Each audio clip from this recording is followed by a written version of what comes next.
गलती मेरी तो माफ़ी भी मैं ही मांगूंगा। मैं अपनी मूर्खता पर हंसूं या रोऊं। श्रीधर मन ही मन अपने आप को कोस रहा था कि मैं सच में बेवकूफ़ था जो उसकी हर मनमानी सहता गया। जो भी वो कहती गई मैं बस उसी पर ध्यान देता था। एक पल के लिए तो माँ और बाबूजी भी पराये लगने लगे थे मुझे।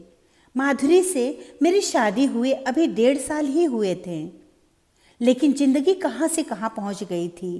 शादी तो अरेंज ही थी, ऐसा नहीं कि मैं घर वालों की मर्जी के बगैर ही शादी कराया था।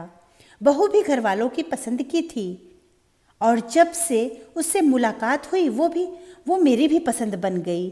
और इसी वजह से मुझे माँ और बाबूजी का ये फैसला बहुत अच्छा लगा। उनकी जान पहचान में किसी अच्छे घराने की लड़की थी, खूबसूरत भी बहुत थी, और मैं भी थोड़ा अच्छा दिख लेता था। शादी हुई, मेरी जिंदगी की सबसे हसीन पल कैद होने लग गए थे जैसे किसी कैमरे में, और मेरे जीवन के कोरे कागज पर मेरे नाम के आगे माधुरी का नाम जुड़ने लगा, श्रीधर संग माधुरी।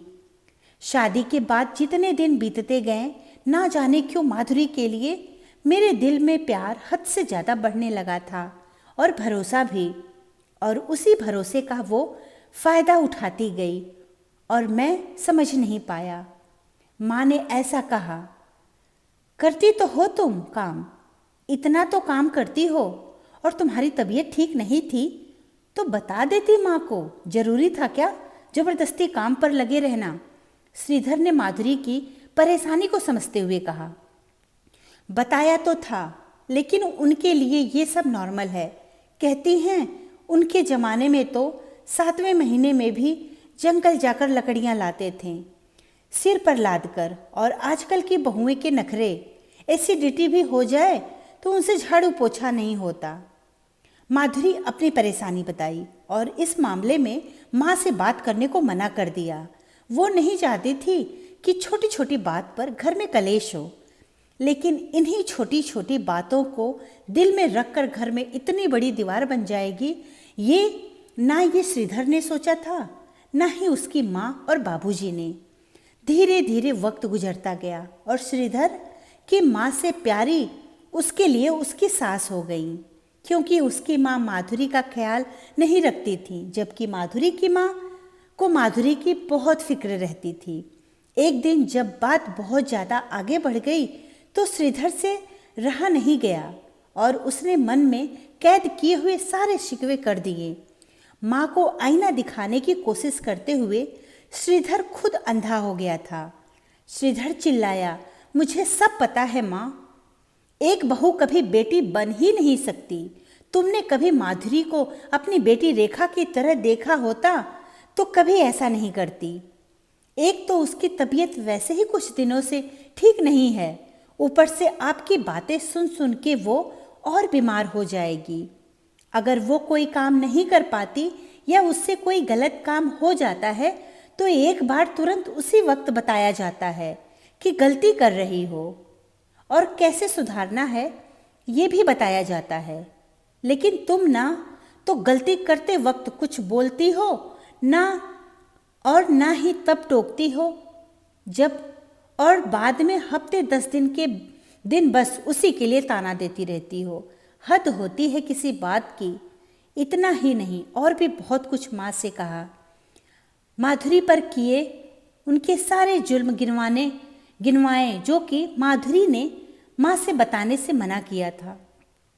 जो बात तू अभी बता रहा है वो बात बहू उसी वक्त मुझे बताती तो शायद मैं सुधर जाती, माँ ने कहा, और अब कमरे में की तरफ जाने लगी।